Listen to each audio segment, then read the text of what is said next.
আমরা 4 বছর ধরে সেই লক্ষ্যে কাজ করে গেছি এবং আজকের ভোট তার রেজাল্ট। আমরা যে কাজ করেছি সেই মোতাবেক আইনজীবীরা আমাদের আজকে ভোট দিয়ে জয়যুক্ত করেছেন।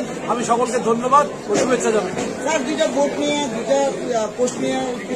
আমাদের জয় নিশ্চিত ছিল, কারণ আমরা কর্মে বিশ্বাস করি। এখানে এটা ডোমেস্টিক অ্যাসোসিয়েশন, এখানে কোনো রাজনৈতিক মঞ্চ না।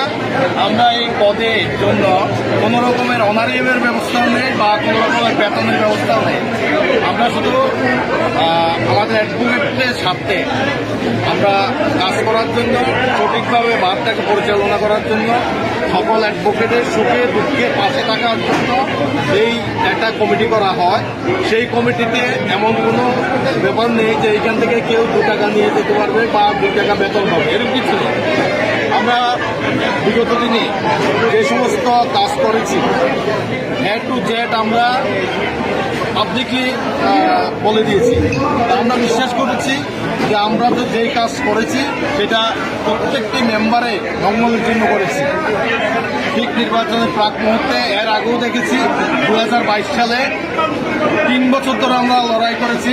নতুন বিল্ডিং হয়েছে, সারা ত্রিপুরা রাজ্যে 12টা বার বিল্ডিং হয়েছে। বার বিল্ডিংয়ে government of Tripura furniture provide করেছে।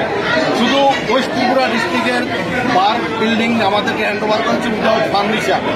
তখন আমরা রিপিটেডলি গভর্নমেন্টের সঙ্গে কন্ট্যাক্ট করেছি। ওই সময়ে আইনমন্ত্রী যিনি ছিলেন উনি আমাদের বারের মেম্বার ছিলেন। উনি আমাদেরকে শেষ পর্যন্ত বলেছেন এখন আর ফার্নিচার দেওয়া যাবে না। মার্চ মাসের 12 তারিখ 2022-এ 27 তারিখ ইলেকশন ছিল।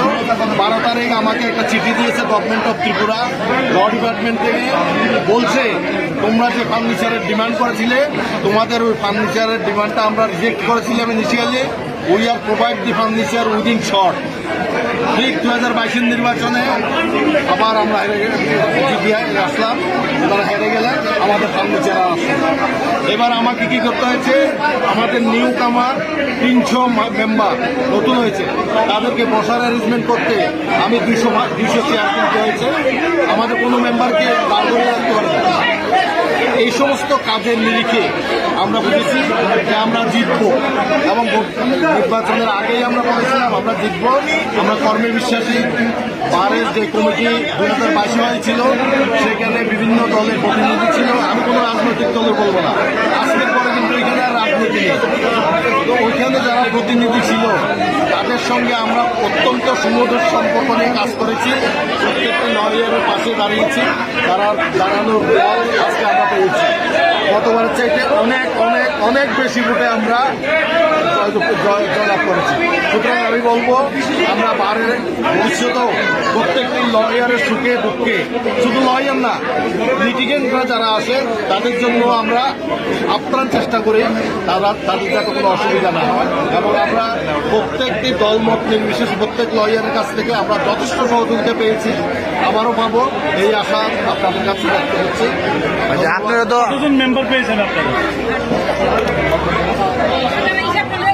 আচ্ছা আপনারা তো এটা লোক আপনারা তো জয়ী হয়েছেন, এবার কি ফার্নিচার আইবো না এবারও ফার্নিচার আমরা করে নিয়েছি নিজের টাকায়? ফার্নিচার আমরা করেছি। আমাদের বাড়ির কিছু ইনকামের ব্যবস্থা আছে, সেই ইনকাম থেকে বছরের শেষে প্রত্যেক লয়ারকে আমরা ওয়েলফেয়ার ফান্ড প্রোভাইড করি। এটা লয়ার টাকা। 2019-এ যখন আমরা লাস্ট বার থেকে ওয়েলফেয়ার ফান্ড দেওয়া হয়েছিল তখন 15,000 টাকা দেওয়া হয়েছিল। 2020-এ আমরা এসেছি তখন কোভিড পিরিয়ডেও আমরা কোভিডকে ওভারকাম করে আমরা প্রথম বছর দিয়েছিলাম 19,000, সেকেন্ড ইয়ারে দিয়েছি 23,000, লাস্টলি দিয়েছি 27,000, আর এইবার আমরা 35,000 করে দিয়েছি প্রত্যেক লয়ারকে। মেম্বার কিন্তু অনেক বেড়ে গেছে, ওই সময় মেম্বার যা ছিল তার থেকে প্রায় 2 গুণ হয়ে গেছে। তাহলে আমরা এটুকু প্রাউডলি বলতে পারি যে আমরা বারের অ্যাডভোকেটদের সাথে কিছু করতে পেরেছি, সেটার ফল আমরা আজকে পেয়েছি। প্রথম কাজ তো থাকবে অ্যাডভোকেটদের সুরক্ষা। আজ কিন্তু এখানে না, শুধু সারা ভারতবর্ষে অ্যাডভোকেটস প্রোটেকশন অ্যাক্ট ইমপ্লিমেন্ট করার জন্য সারা ভারতবর্ষের লয়ার কিন্তু চিন্তা করছে, দাবি উঠেছে, আওয়াজ উঠেছে লয়ার প্রোটেকশন অ্যাক্ট। আমরাও সেই দাবিতে সামিল হওয়ার আশা আকাঙ্ক্ষা আছে। আচ্ছা মিনা বাবু,